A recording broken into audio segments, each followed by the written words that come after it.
que foi limitado a, a falar em nome do partido a que milita e sem olhar escrupulosamente aquilo que são os ditames normativos do próprio partido. Então está-se a dar um tiro à democracia interna dentro do partido. Agora, olhando para a questão que me coloca, e eu avalio positivamente, e é aquilo que todos nós devemos fazer quando algo no nosso país não corre bem, e assumirmos a crítica como uma recomendação para podermos analisar a, a, a nossa vida coletiva, institucional, e pegarmos, ou seja, olharmos para essa crítica construtiva para nos ajudar a melhorar e melhorar a nossa capacidade de intervenção, porque na verdade o bastionário colocou, não de forma covarde, tudo aquilo que nós vemos, reconhecemos, e são 50 anos da governação e não temos, digamos, infraestruturas resilientes em cada ciclo chuvoso, e são hospitais que caem, são salas de aulas que caem, e gostaria de lembrar pessoas da minha geração. Eu entrei na escola em 67 e as escolas por onde passei e até hoje estão intactas. Já passaram vários ciclones, várias cheias, e as escolas estão lá. Contrariamente às escolas que nós construímos hoje, os modelos que nós usamos, que são modelos precários, modelos não resilientes, as estradas idem, e então eu olho para esta crítica como uma advertência para o chefe do Estado, uma advertência para o nosso setor judiciário, uma advertência para todos os comandos administrativos na gestão da coisa coletiva, e olharmos para nós e dizermos: estamos a construir Moçambique, estamos a reconstruir Moçambique, estamos no caminho certo, os resultados estão ali, e é bom e importante tocarmos na ferida para que administremos o melhor medicamento para que a nossa saúde política e administrativa esteja consentânea aos desafios atuais. Ele falou de vários aspectos da governação, e também venho tecendo algumas críticas sobre o modelo do diálogo inclusivo. Este país já fez vários diálogos, já participamos em vários, mas as coisas não mudam. Falou-se da descentralização até o nível dos distritos, e essa descentralização está no descanso profundo na Constituição da República de Moçambique, e gastou-se rios e rios de dinheiro, e para mim este diálogo de hoje também é suspeito que venha e morrer no papel, preencher as páginas emblemáticas da nossa Constituição e não se chamar a real implementação de tudo que sairá deste debate inclusivo. É uma boa iniciativa? É. Mas pecamos por não materializarmos tudo aquilo que desenhamos como modelo da governação. Se quisermos, podemos analisar o Acordo Geral de Paz e vários outros acordos que se seguiram, estão lá na nossa Constituição, mas não encontramos uma implementação adequada para que o país conheça a paz efetiva, porque se continuarmos com estes modelos, eu acredito que vamos colapsar. Eu sou uma daquelas pessoas que tenho tido a oportunidade de viajar pelo mundo e o Kagame assumiu o poder há cerca de 20 anos. O país estava totalmente destruído, mas se tu entrares naquele país hoje, é um país perdido em África. Tu vais para vários outros países, só queria tomar como exemplo, tu vais para Addis Abeba, na Etiópia, um país que foi altamente destruído pelas sucessivas guerras, mas se tu chegares na Etiópia hoje, em Addis Abeba, quer dizer, é uma Etiópia deslocada daquele ponto geográfico. Qual foi o segredo para que houvesse essa mudança? E eu penso que houve um esforço coletivo. Isto é muito importante, aceitarmos as críticas, porque a crítica, quando vem, não pode ser vista como uma crítica condenatória. É uma contribuição que está a ser. Em Moçambique, as críticas são bem recebidas pelos que são criticados em algum momento? Bom, vai daí a crítica do bastionário, não é? E ele disse tudo. O que eu estou a trazer é fazer a ênfase a tudo o que o bastionário da Ordem dos Advogados disse. E eu assino por baixo. Aliás, é sempre bom nós falarmos assim, no frente a frente, que é para não pensarmos que ele falou num gabinete fechado e trata-se de uma especulação. Ele está a tocar na consciência de Sua Excelência, o Presidente da República, que precisa da nossa contribuição. A contribuição de cada moçambicano deve ser vista como uma contribuição e não como uma crítica velada e uma crítica pejorativa. E no dia que nós nos assumirmos que todos nós temos uma contribuição a dar neste país, Moçambique vai crescer. Obrigado, Dr. Mike. Deixa eu passar aqui para o Dr. Gonçalves. Dr. Gonçalves, quando o Bastionário fala de fragilidade do Estado de Direito, será que existem alguns sinais inquestionáveis? Acha que o nosso Estado de Direito está frágil? Não é daqueles invejáveis, não é daqueles competitivos comparativamente com os demais países? Muito obrigado. Primeiro, quero agradecer este convite que nos foi formulado, agradecer a TTV, agradecer ao Dr. Massango como moderador deste debate, saudar o ilustre doutor e assessor.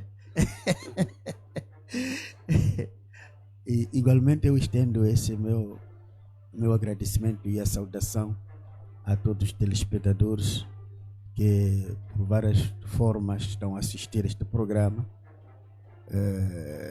e ao povo moçambicano no cômputo geral.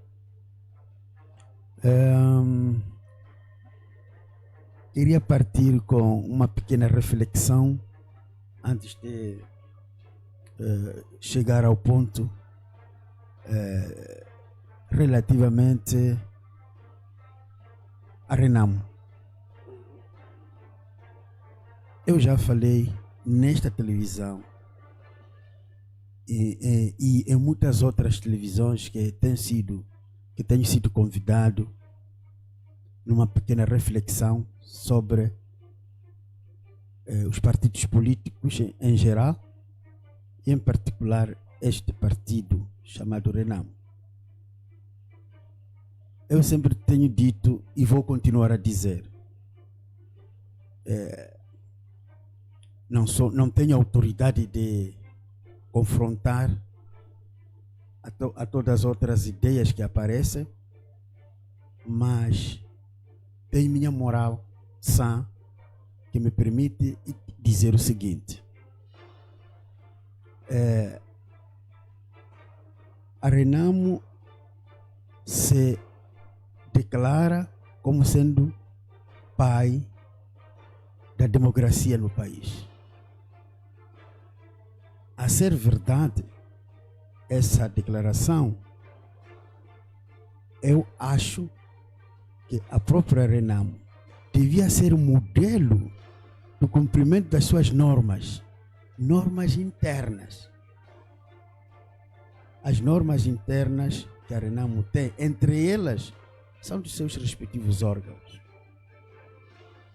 Eu não tenho nenhuma compaixão com esse partido, nem com os seus dirigentes, e nunca terei.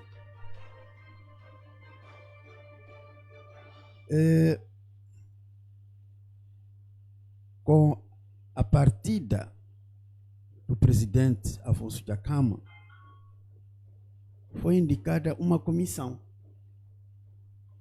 liderada pelo o atual presidente da Renamo, de forma interina. E mais tarde foram, me parece, terem ido a um congresso onde o general Yusuf Momad, exato, foi eleito presidente do partido. Isto, para mim, é suficiente que, depois dele ter sido eleito, tem um mandato. Todos os eleitos têm mandato. Prestes a terminar o mandato, foram a um outro congresso. Foi reeleito. Então, se foi reeleito, tem um mandato. Então, se a Renamo é democrática, por que caramuças, com o intuito de tirar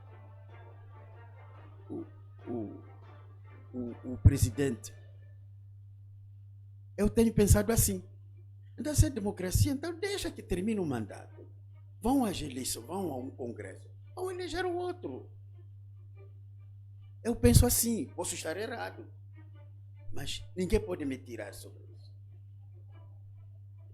Daí que, se é isso, então todos os membros daquele partido devem obedecer a uma conduta, a uma norma, conduta interna, se bem que existe.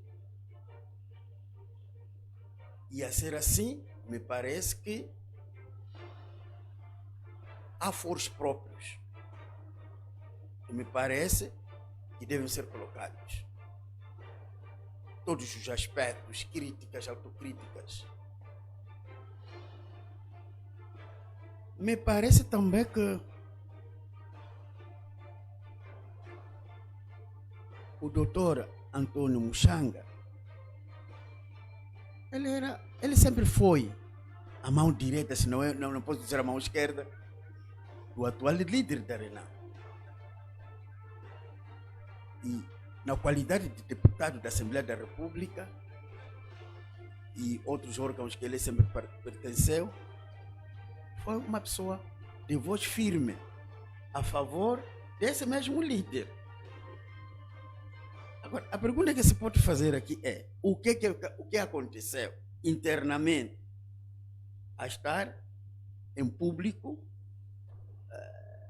a dizer o que está entendido, até chegar-se ao ponto de haver uma suspensão? O que aconteceu? O que falhou? Alguma coisa não deu bem. Então, eu só queria dizer que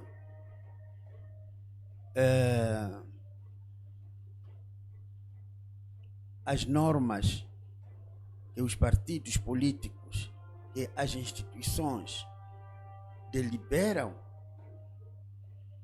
é a razão que nós aqui estamos a discutir sobre o nosso país. Por causa, nós temos aspectos da nossa Constituição e devem ser respeitados. Então, se há uma pequena violação, pequena ou uma grande violação da Constituição, é um assunto que tem que ser repreendido. Então, era essa questão que eu queria direcionar ao Partido Renam. Ao Partido Agora, Renam. olhando mesmo ao nosso tema, falamos sobre o Estado de Direito. Como é que avalia sobre este postamento do bastonário da Ordem? Acha que, de facto, existem alguns aspectos que deixam Moçambique numa situação deplorável no que concerne ao direito, no que concerne à própria lei? Bom, o nosso Estado de Direito, de acordo à intervenção do bastonário da Ordem dos Advogados, ele tem alguns méritos e deméritos. Méritos por quê? Porque o nosso Estado está em construção. Há aspectos que nós, todos os dias, até os estados mais consolidados ainda estão a lutar para melhorar o que estão a fazer. Nós temos alguns aspectos que, na minha opinião, precisamos ainda melhorar. Mas continuo a dizer, para a gente ter que melhorar alguma coisa, é porque estamos a trabalhar. Está-se a trabalhar, o país está a trabalhar com imensas dificuldades, com falta de recursos, etc. Mas estamos a trabalhar. Dizia o doutor Manique, e eu concordo consigo, relativamente às escolas. Aquelas escolas antigas estão aí intactas. Concordo consigo. Por isso eu sempre lamento bastante quando moçambicanos, que se dizem ser moçambicanos como eu, vão numa escola construída com dificuldades financeiras, o país como temos estado a viver, chegam lá, destroem a escola, porque querem aceder ao poder. Ou porque não estão concordando com alguma coisa. Objeto é destruir a escola. Objeto é destruir o hospital. Objeto é destruir a estrada. Eu lamento bastante sobre isso. O que tem a ver uma estrada para um país, para uma política, para os políticos? O que tem a ver? É um bem comum, é um bem público, mas indivíduos, filiados ou não filiados por alguns partidos, individual ou coletivamente, vão destruir a escola. E depois Reclamamos que em Moçambique não há escolas, não há hospitais. Não há escola, não há hospital. Não há estrada. Eu concordo com essas visões, que não temos sim. Então, aquilo que pouco nós temos, na minha modesta opinião, como nacionalista, como moçambicano, não adaptado. Eu não fui adaptado para ser moçambicano. Eu sou genuinamente moçambicano. Vamos conservar.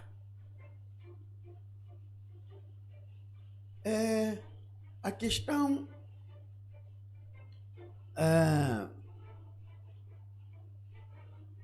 do sistema que nós adotamos,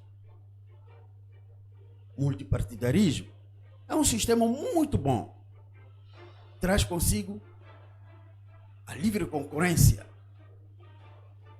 traz consigo desenvolvimento, competições entre nós moçambicanos, para ver quem faz bem, quem pode fazer bem, quem pode fazer melhor. É muito bom. Daí a questão da economia de mercado. No nosso caso, economia de mercado e mista.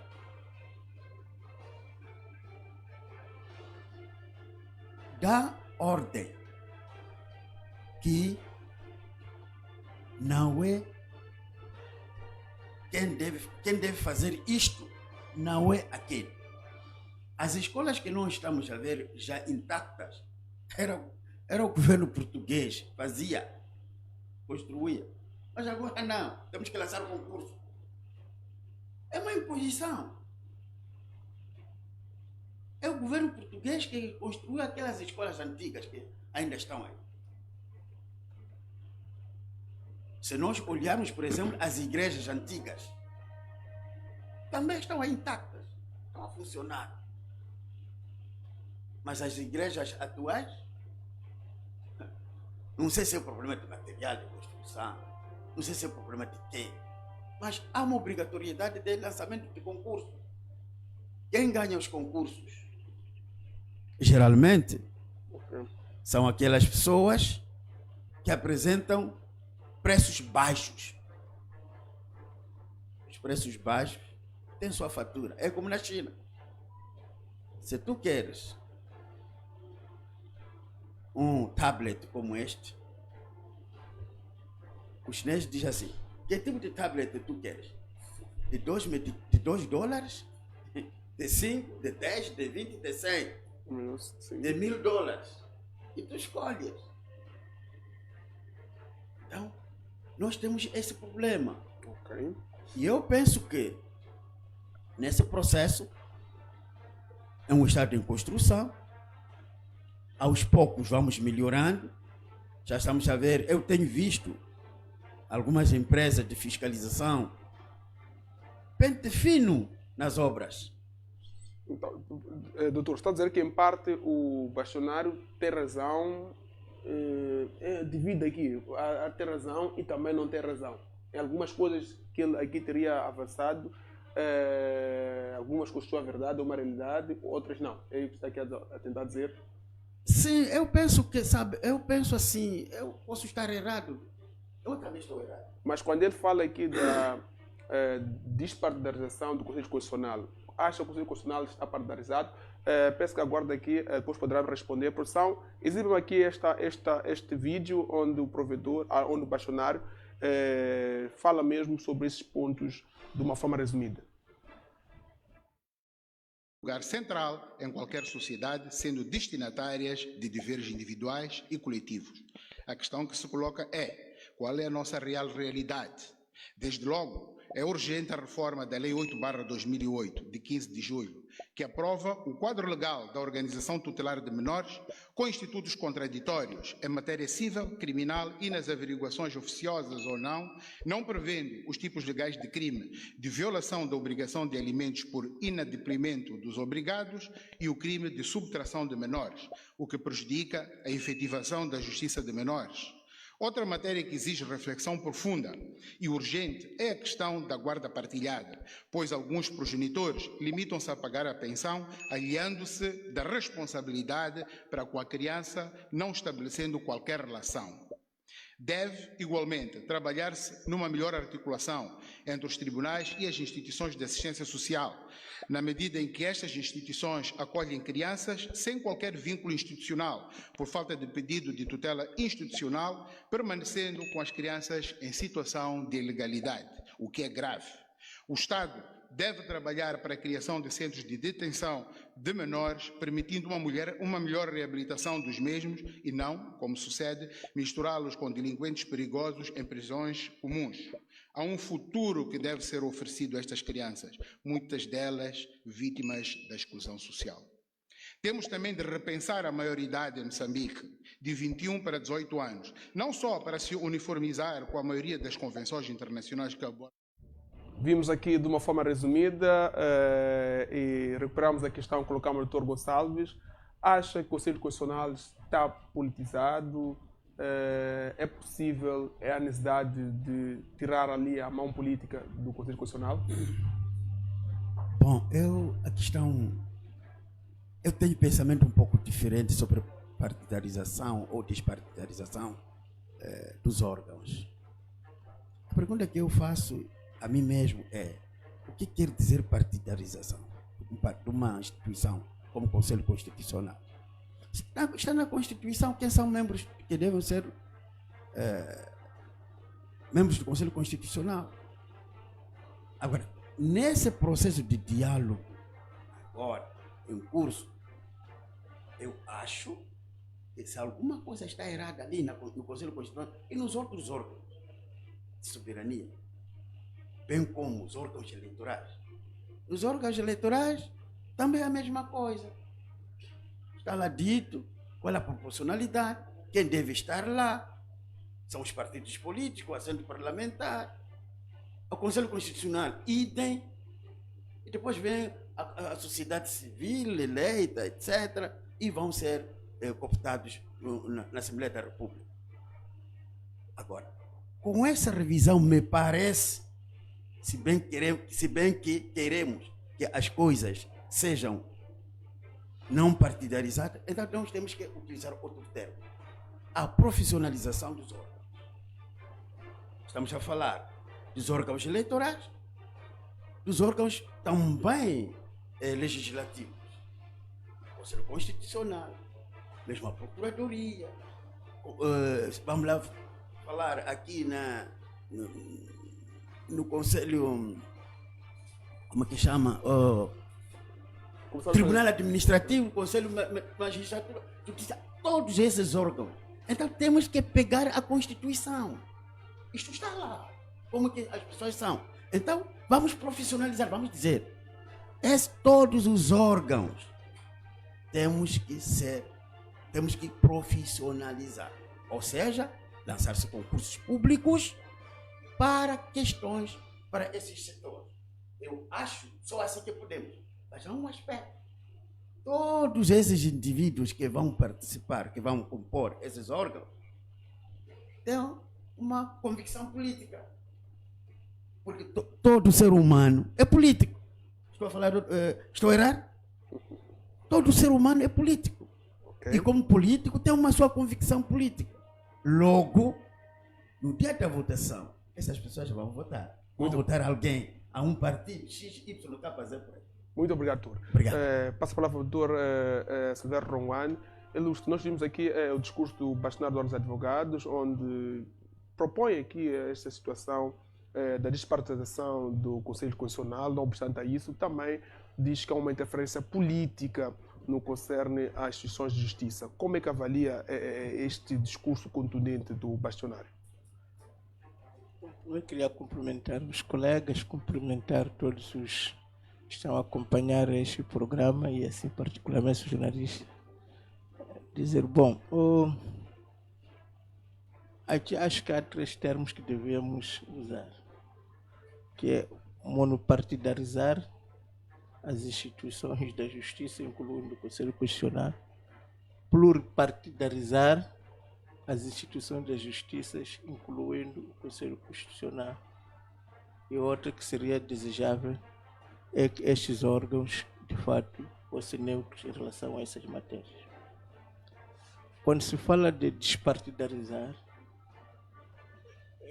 que é bom, seria desejável que fossem profissionais, como está a dizer, mas a experiência no passado mostrou-nos que, quando se diz despartidarizar, era monopartidarizar essas instituições, porque efetivamente nós temos outras instituições em que não estão pluripartidarizadas, por exemplo, a Procuradoria da República, mas não parece que estejamos contentes com isso, porque o sentimento que há é que não está pluripartidarizada, mas está monopartidarizada. Portanto, eu penso que, havendo boa-fé, havendo sinceridade, não é? Todos devemos punhar e lutar para que houvesse esta separação de poderes e que esses órgãos efetivamente fossem equidistantes ao poder. Agora, o que acontece é que nós tivemos uma tradição muito longa, não é, de monopartidarização do Estado, não é?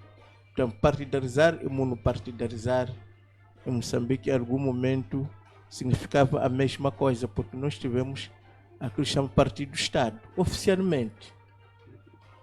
E a ideia de pluripartidarizar foi vista sempre como uma tentativa de desmonopartidarizar, não é? Então, o risco que há... A tentativa, quem trazia era a sociedade civil, era o partido da oposição? Não, estamos a dizer que antes, portanto, nós, portanto, em Moçambique, era Partido do Estado. Exato. O Partido Frelimo era o partido de vanguarda, era o Estado, era dito que era o guia e o único representante do povo moçambicano. Então, para estar no Estado, tinha que estar no partido. Se está no partido, estava no Estado. Esta é que é a tradição. E há de perceber, se nós pensamos em fazer, por exemplo, as entrevistas, quem vai fazer entrevistas para essas pessoas entrar? Muitas vezes são esses gestores séniores que já estão lá, que já vêm com esta tradição monopartidarizada e monopartidarizante. Portanto, o risco que há é que, à guisa de querermos despartidarizar, estejamos na prática a monopartidarizar. Mas se encontrar realmente uma fórmula, não é, em que fosse possível profissionalizar sem monopartidarizar, penso que ninguém ia discutir isto. Mas a experiência em Moçambique é que, no momento que as instituições não eram pluripartidarizadas, eram monopartidarizadas, não é? No sentido em que eram pessoas todas cooptadas do Partido Frelimo, em que efetivamente até fazem parte, de forma clandestina, de forma oficial. Então, a questão é que nós, em África, de fato, o que estraga as nossas discussões é que muitas vezes não somos sinceros conosco mesmo, não falamos aquilo que efetivamente sentimos, temos aquele complexo do colonialismo, no sentido de querer agradar sempre alguém. Vamos querer agradar a opinião pública, mas quando na prática o que existe é a monopartidarização. Portanto, a proposta é bem-vinda, mas é preciso se saber como é que se chega a essa proposta. Porque no passado, efetivamente, para você estar na CNE, para estar no Conselho Constitucional, não se dizia como critério pertencer a um partido. Como hoje, estar no Tribunal Administrativo, que o colega ali referiu, estar na Procuradoria, que o colega aqui referiu, ou ser magistrado, não é? O juiz não lhe exige nenhum cartão, não é? Do partido que seja. Mas a verdade é que essas instituições, aparentemente não pluripartidarizadas, deixam entender às pessoas que na verdade são monopartidarizados. Por causa de quê? Por causa de uma tradição, porque efetivamente o nosso país já foi um país de partido-estado. Então, o que está em causa neste momento é como é que se separa o Estado do partido. Esta é que é a questão fundamental. Ou seja, como é que vamos separar o Estado dos partidos, quando efetivamente o presidente continua a ser eleito por um partido, é presidente de um partido, e ele, que é chefe do Estado, mas é presidente de um partido. Depois elege, indica, não é?